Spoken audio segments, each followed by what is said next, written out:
Hello সুপ্রিয় শিক্ষার্থী, আমি ফারজানা আফরোজ। কেমন আছো তোমরা? আশা করছি ভালো আছো। আজকে আমরা তৃতীয় শ্রেণীর বাংলা বইয়ের পাঠ ৮ নিয়ে আলোচনা করব। বন্ধুরা, এর আগে আমরা ৭ নং পাঠ পর্যন্ত আলোচনা করেছি। তোমরা যারা আগের ক্লাসগুলি দেখোনি, তোমরা চাইলে পর্যায়ক্রমে আগের ক্লাসগুলি দেখে তারপরে এই ক্লাসগুলি করতে পারো। এছাড়াও এই চ্যানেলটির মধ্যে তোমাদের অন্যান্য বিষয়গুলোও পাবে, যেমন ইংরেজি, প্রাথমিক গণিত, বাংলাদেশ ও বিশ্ব পরিচয়, প্রাথমিক বিজ্ঞান, এ সকল ক্লাসগুলিও আপলোড করা আছে। তোমরা চাইলে তোমাদের বন্ধুদেরকেও ইনভাইট করতে পারো। চলো আমরা মূল পাঠে ফিরে যাই। আমরা দেখতে পাচ্ছি পাঠ ৮-এ আছে ব্যাঙের সাজা এবং একটি সুন্দর ছবি দেখতে পাচ্ছি। এখানে একটি পিঁপড়ে এবং রাজামশাইয়ের ছবি আছে। চলো দেখি গল্পের মধ্যে কি বলা আছে। একবার বনে খুব অশান্তি শুরু হলো। এক পিঁপড়া পিল পিল করে গেল রাজার দরবারে। বন্ধুরা, কোথায় গেল? রাজার দরবারে গেল। কে গেল? পিঁপড়ে গেল। গিয়ে বলল, রাজামশাই বিচার করুন, মুরগি আমার বাসা ভেঙে ফেলেছে। পিঁপড়ে মুরগির নামে বিচার দিয়েছে, কারণ পিঁপড়ের বাসা মুরগি ভেঙে ফেলেছে। তারপর রাজা কি করলো? রাজা সিপাহীদের ডেকে বললেন, যাও মুরগিকে ধরে নিয়ে এসো। মুরগি নিয়ে আসা হলো। সে কক কক করে বলল। মুরগি কীরকম করে কথা বলে? কক কক করে। সাপ আবার ডিম ভেঙে ফেলেছে। সাপ কী করেছে? তার ডিম ভেঙে ফেলেছে। সাপ আমার ডিম ভেঙে ফেলেছে। তো বন্ধুরা, সাপকে ধরতে গিয়ে পিঁপড়ার বাসা ভেঙেছে। সাপকে ধরতে গিয়ে পিঁপড়ার বাসা কী করেছে? ভেঙে ফেলেছে। কে সাপকে ধরতে গিয়েছিল? মুরগি সাপকে ধরতে গিয়েছিল। আগে সাপের বিচার করুন রাজামশাই। সিপাহীরা সাপকে ধরে আনলো। সাপের লেজ থেকে রক্ত ঝরছে। সে বলল, হরিণ খুর দিয়ে আমার লেজে আঘাত দিয়েছে। দেখো বন্ধুরা, সাপকেও আঘাত করা হয়েছে। কে আঘাত দিয়েছে? হরিণ। আমি পালাতে গিয়ে মুরগির ডিম ভেঙেছে। যখন হরিণ সাপকে আঘাত দিয়েছে, তখন সাপ পালাতে চেয়েছিল। তখন সে কি করেছে? মুরগির ডিম ভেঙে ফেলেছে। হরিণের বিচার করুন রাজামশাই। এবার হরিণের বিচার দেওয়া হয়েছে। সিপাহীরা গিয়ে হরিণকে ধরে আনলো। হরিণের চোখে ভয়। সে বলল, সারস পাখির দোষ। হরিণ কার দোষ দিল? সারস পাখির দোষ দিল। সে হঠাৎ ডানা ঝাপটে ছিল, আমি ভয়ে দৌড় দিয়েছিলাম। কে ডানা ঝাপটে দিয়েছিল? সারস পাখি ডানা ঝাপটে ছিল, তাই দেখতে পাইনি। সাপের লেজে পা লেগেছে। কার পা লেগেছে বন্ধুরা? হরিণের পা লেগেছে সাপের লেজে। এই কথাটি হরিণ রাজামশাইকে বলছে। তো আমরা দেখি পরবর্তীতে কি আছে। পরবর্তীতে দেখতে পাচ্ছি রাজা বললেন, সারস পাখিকে ধরে নিয়ে এসো। সিপাহীরা সারস পাখিকে নিয়ে এলো। সারস বলল, বুলবুলি আমার মুখে ঢুকে পড়েছিল। দেখো সারস পাখির গলা কত লম্বা, তার ঠোঁটের ভিতরে কি করেছিল? বুলবুলি ঢুকে পড়েছিল তার মুখের ভেতর। তাই আমি গলা পরিষ্কার করতে খক খক করেছিলাম আর ডানা ঝাপটে উঠেছিলাম। সারস পাখি খক খক করেছিল বুলবুলি তার মুখের ভিতর ঢুকে যাওয়াতে। তো বুলবুলির বিচার চাইলো রাজামশাইয়ের কাছে। বুলবুলির বিচার করুন রাজামশাই। তখন রাজামশাই বলল কি আবার? রাজার আদেশ সিপাহীরা বুলবুলিকে নিয়ে এলো। বুলবুলি বলল, আগে আমার কথা শুনুন রাজামশাই। ব্যাঙের মুখে শুনেছিলাম রাতে ঝড় হবে। কে বলল ঝড় হবে রাতে? ব্যাঙ বলল ঝড় হবে। শুনে আমি বাঁচার জন্য জায়গা খুঁজছিলাম, গর্ত মনে করে সারসের মুখে ঢুকে পড়েছিলাম। ব্যাঙ মিথ্যা ভয় দেখিয়েছে, রাতে ঝড় হয়নি। তাই ব্যাঙের বিচার করুন রাজামশাই। বন্ধুরা, যদি মিথ্যা কথা বলা হয় তাহলে অবশ্যই তাকে শাস্তি ভোগ করতে হয়, তাই না? তাই আমরা কখনো মিথ্যা কথা বলবো না। দেখো, ব্যাঙকেও শাস্তি দেওয়া হয়েছে। গল্পের মধ্যে আমরা দেখতে পাচ্ছি রাজা সিপাহীরা ব্যাঙটাকে ধরতে গেল। ব্যাঙ গাছের নিচে গর্তের মধ্যে লুকিয়েছিল। দেখো গাছের নিচে গর্ত আছে একটি, সেখানে কি করেছে? ব্যাঙ লুকিয়ে রইল। কিন্তু লুকালে কি হবে? ব্যাঙের ঠ্যাং ঠিকই দেখা যাচ্ছিল। রাজার সিপাহীরা ব্যাঙের ঠ্যাং ধরে টান দিল। হেইয়ো হেইয়ো। কি বলে টান দিল? হেইয়ো হেইয়ো। আমরা কখনোই মিথ্যা বলবো না। মিথ্যা বললে কি হবে? আমাদের শাস্তি পেতে হবে। আমরা যেখানেই লুকাই না কেন, আমাদেরকে অবশ্যই শাস্তি ভোগ করতে হবে। ব্যাঙের ঠ্যাং ধরে চ্যাংদোলা করে আনা হলো। দেখো, রাজা বললেন, ব্যাঙ তুমি মিথ্যা বলছিলে কেন?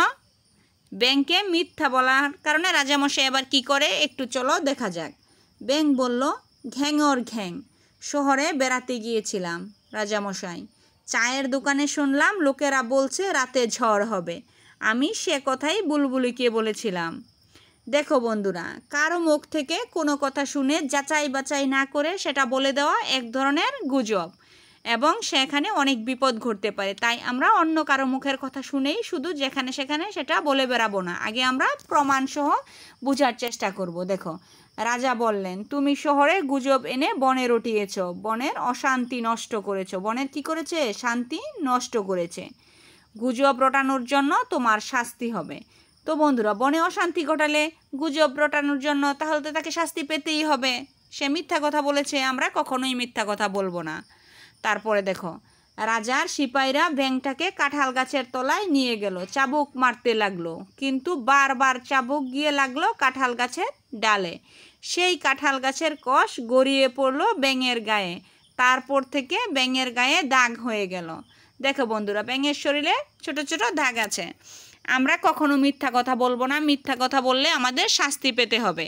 আমরা যেখানেই লুকাই না কেন, শাস্তি আমাদের জন্য অনিবার্য। তাই আমরা কখনোই মিথ্যা কথা বলবো না এবং গুজবে কান দিব না। এবার আমরা কিছু শব্দ শিখব। রাজার দরবার। রাজা যেখানে সভা করেন, রাজা যেখানে সভা করেন তাকে কি বলা হয়? রাজার দরবার বলা হয়।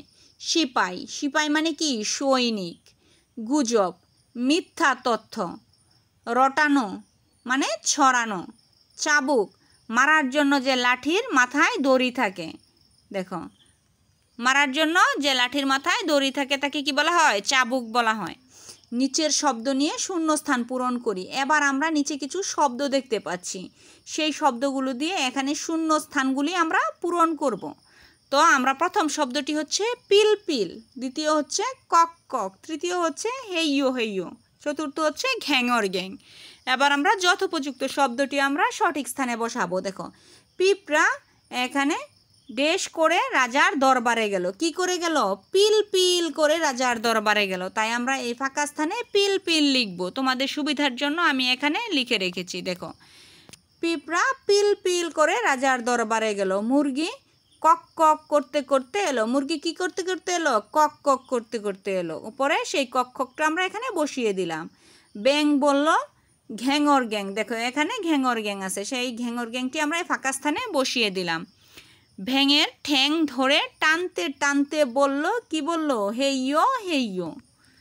তো আমরা হেইয়ো হেইয়ো উপর থেকে এখানে বসিয়ে দিলাম। বন্ধুরা, তোমরা অবশ্যই উপরের শব্দগুলি এই ফাঁকা স্থানে বসানোর চেষ্টা করবে। তারপরে দেখো, এখন আমরা দেখতে পাচ্ছি কোনটি সঠিক বাছাই করে বলি ও লিখি। এখন আমরা বাছাই করব কোনটি সঠিক, সেটি বলবো এবং লিখব।